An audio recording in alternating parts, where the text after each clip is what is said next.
즉 한마디로 무기장 분에 대해서 20%에 대해서 가산세를 부과하겠다는 내용입니다. 여러분 20%면요 작지 않은 금액입니다. 그리고 또 이 무기장 가산세랑 무신고 가산세가 중복이 될 경우에는요 즉 큰 값을 가산세로 매기게 돼 있습니다. 말 그대로 중복 배제 원칙이 있는데요. 그러면 또 이렇게 질문하시는 분들도 계세요. 세무사님 그 영수증 수취 불분명 가산세는 그냥 내가 영수증 받았다고 하고 대충 작성해서 내면 되는 거 아니에요? 그렇게 생각하시면 안 됩니다.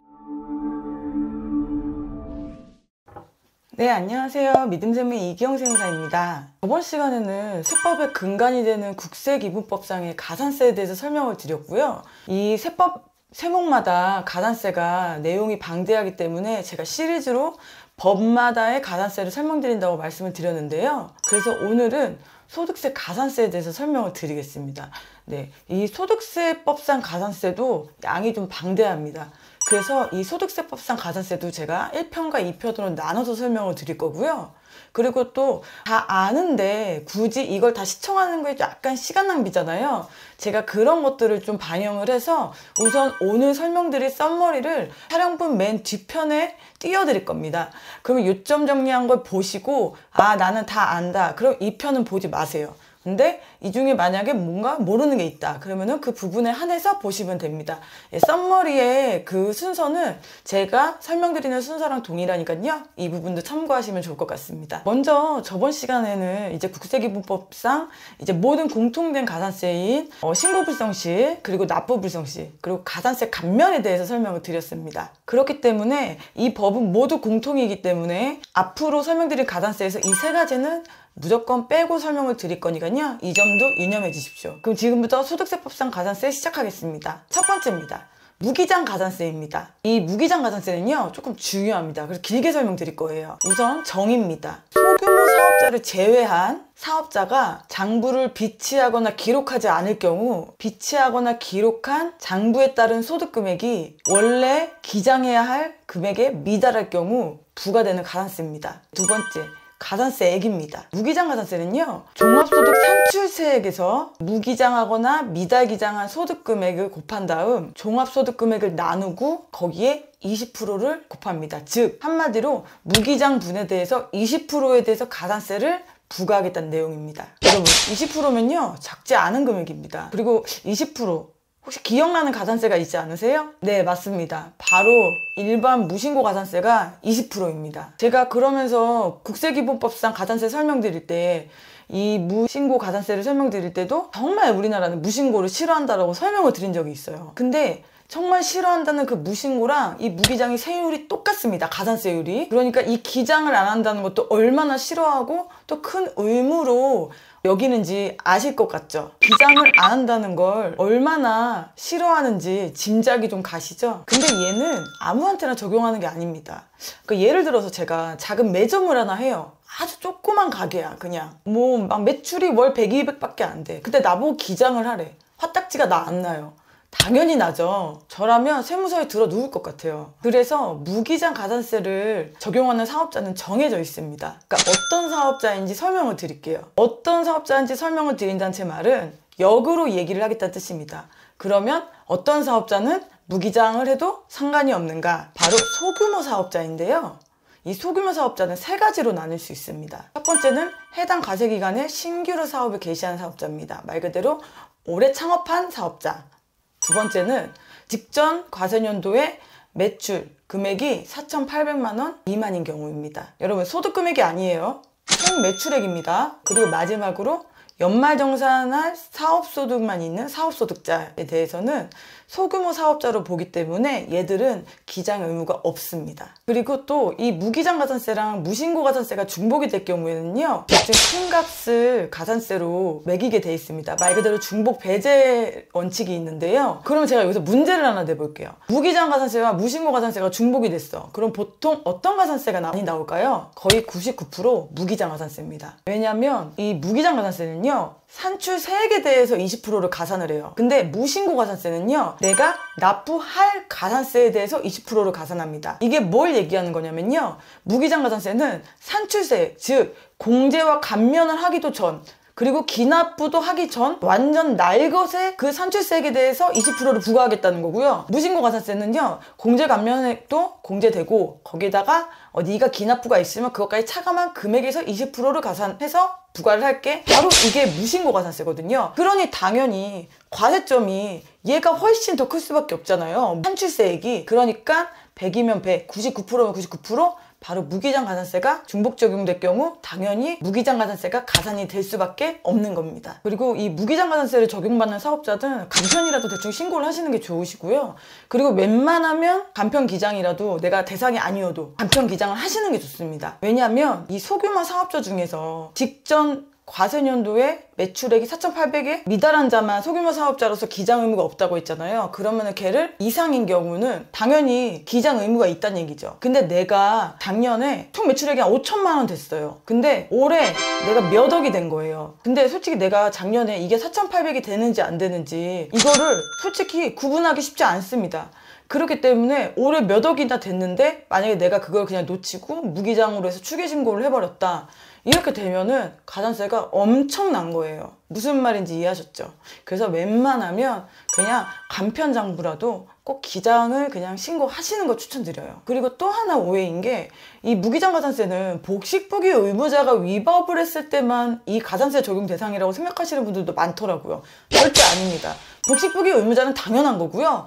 그렇지 않은 복식부기 의무 대상자가 아닌 분들도 작년에 4,800만 원의 매출이 넘어간 사람들은 기장 의무가 있습니다. 그러니까 이 점도 꼭 유념해 주십시오. 그럼 무기장 가산세는 여기까지 설명드리고요. 네, 두 번째입니다. 영수증 수치명세서 제출 작성 불성실 가산세입니다. 첫 번째 정의입니다. 앞서 말씀드린 소규모 사업자를 제외한 사업자가 영수증 수치명세서를 과세표준 확정신고 기한까지 미제출하거나 제출한 영수증 수치명세서가 불분명하다고 인정되는 경우 해당 가산세를 부과합니다. 두 번째 가산세액입니다. 가산세는요, 영수증 미제출이나 불분명 금액에 대해서 1%의 가산세를 매기고 있습니다. 다만 건당 3만 원 이하짜리는 제외되고요. 그리고 또 추계 대상 금액도 제외됩니다.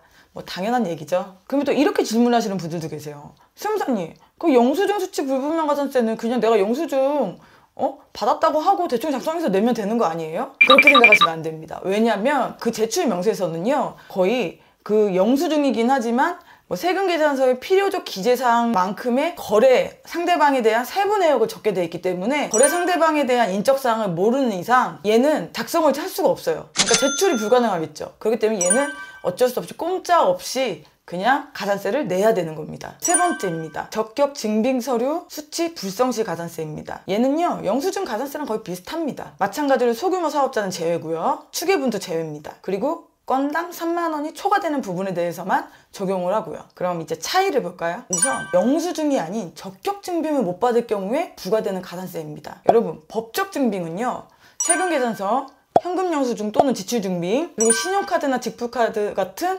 카드, 이것들을 제외하고는요, 적격 증빙이라고 하지 않습니다. 반대로 말하자면 얘들만 적격 증빙으로 보는 겁니다. 그렇기 때문에 영수증을 받았다 하더라도 이 적격 증빙을 받지 않았으면요, 앞서 말한 영수증 수치나 제출에 대한 가산세 1%는 적용받지 않더라도 이 적격 증빙 미수치 가산세인 2%는 적용 대상이 되는 겁니다. 네, 가산세액입니다.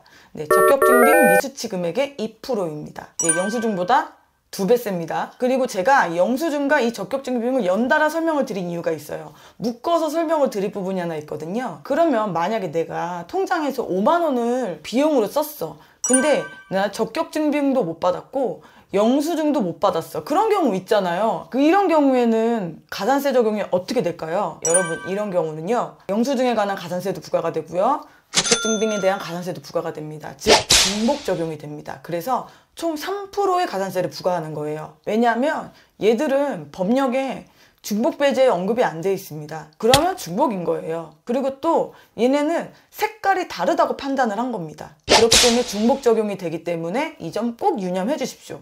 네 번째입니다. 사업장 현황신고 불성실 가산세입니다. 네, 첫 번째 정의입니다. 의료업, 수의업, 약국업에 해당되는 업을 하는 사업자가 사업장 현황신고를 하지 않을 경우 부과되는 가산세입니다. 여러분, 사업장 현황신고는요, 면세사업자에게 부과되는 의무예요. 그리고 면세사업자는요, 앞서 말씀드린 그 의료 관련된 업뿐만이 아니고요, 학원업도 있고요, 뭐 금융업도 있고 뭐 면세 용역도 있고 주택 임대도 있고 되게 많습니다. 그래서 이 모든 면세 사업장은 원칙적으로 사업장 현황 신고를 해야 해요. 근데 이게 재밌는 게 만약에 안 했다 그러면 가산세는 제가 앞서 말씀드린 의료업이나 수의업이나 약국업만 부과를 하겠다는 겁니다. 그러니까 모든 면세 사업장이 가산세가 적용되는 게 아닙니다.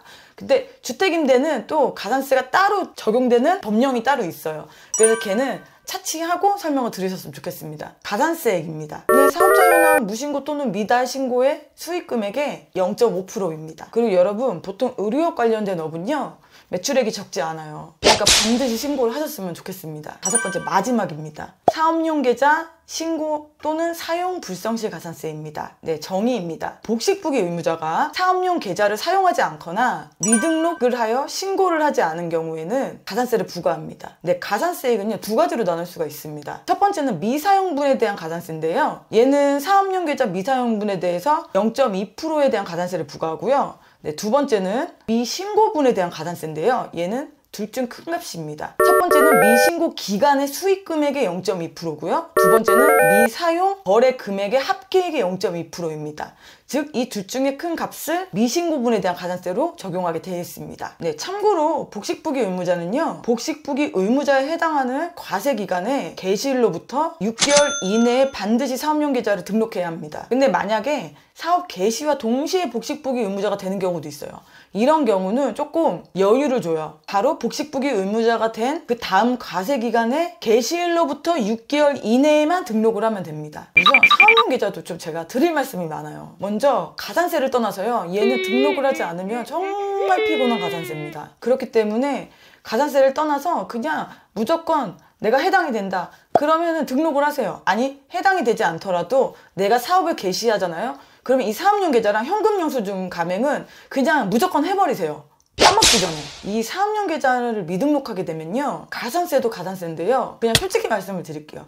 솔직히 저는 이 미등록으로 인한 가산세가 부과되는 경우를 그렇게 많이 보진 않았습니다. 근데 뭐가 문제냐면 우리가 공제감면을 적용 못 받을 경우가 많아요. 특히 창업감면은 사업용 계좌를 미신고했을 경우에는 적용 대상에서 배제를 시켜버립니다. 예, 창업감면 얼마나 큽니까? 최소 50%에서 최대 100%입니다. 그래서 이 사업용 계좌 미신고에서 창업감면 적용 못 받아서 정말 우시는 분 많이 봤습니다. 이거 진짜 농담하는 게 아니에요. 그러니까 꼭 등록을 하셨으면 하고요. 그리고 또 한 가지 더 언지를 주자면은 사업 개시를 하자마자 복식부기 의무자가 되는 경우는 예를 들어서 전문직 업종이 그렇습니다. 뭐 변호사업이라든가 뭐 세무사업, 회계사업 이런 경우들은요, 사업을 개시하자마자 복식부기 의무자이기 때문에 얘들도 꼭 그냥 반드시 그냥 개시하자마자 등록을 해버리세요. 근데 얘는 조금 기간의 여유를 준다고 했잖아요. 그렇죠. 내가 변호사로서만 내가 전문가인 거지. 세법에 대해서는 알 수가 없는 경우가 많잖아요. 근데 내가 사업을 시작하자마자 뭐 복식부기 의무자네, 내가 사업용 계좌를 등록해야겠네? 너무 어렵다 이거죠. 그렇기 때문에 얘한테는 기간에 대한 어드밴티지를 좀 더 준 겁니다. 지금까지 소득세 가산세 1편에 대해서 설명을 드렸습니다. 다음에 이어서 2편으로 찾아뵙도록 하겠습니다. 감사합니다. 믿음세무 이기영 세무사였습니다.